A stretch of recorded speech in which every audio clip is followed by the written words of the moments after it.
皆さんご機嫌うるわしゅう。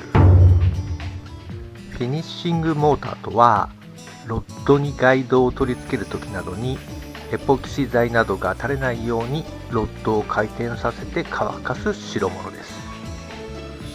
今回はこれの電池式を作ってみます。なんで電池式かっていうと、自作のもので家庭用の電気を扱うのはちょっと怖いから。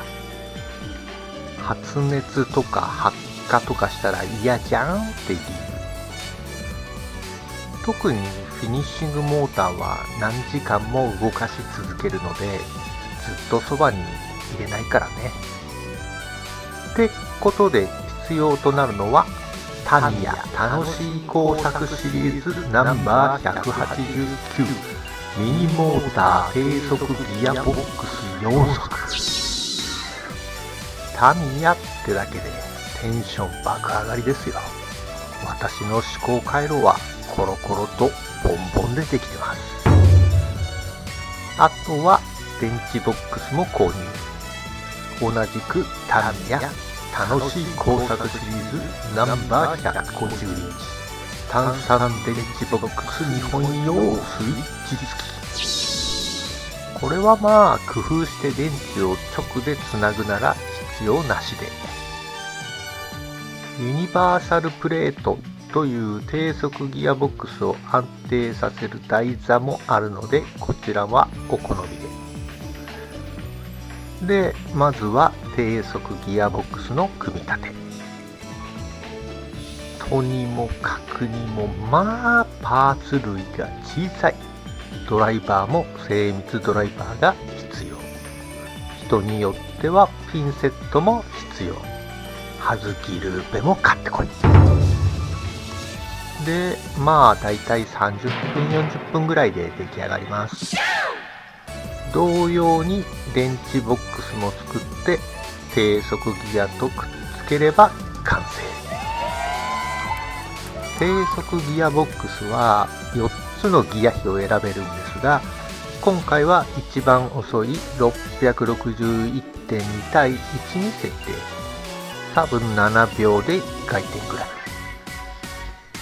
そして低速ギアボックスとロッドの接続。ロッドがベトベトにならないようにマスキングテープでぐるぐる巻きにしてから、クランクプレートとロッドエンドをビニールテープで固定。フィニッシングモーターなんざ年に 1,2 回使うかどうかなんで、こんなんでいいんじゃないですかね。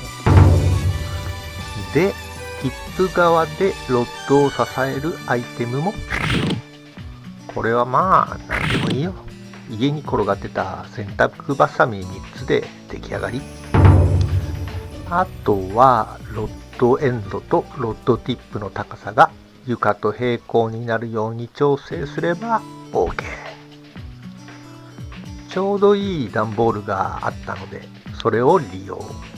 ビニールテープで低速ギアボックスをくっつけて、クランクプレート付きロッドを差し込み、洗濯バサミと擦れる部分に傷がつかないよう念のためマスキングテープで保護。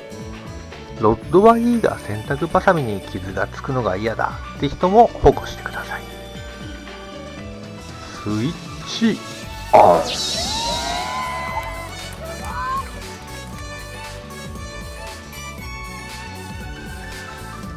はい、回ってます。ただ単にロッドが回っているだけなんですけどね。自作だと感動しますな。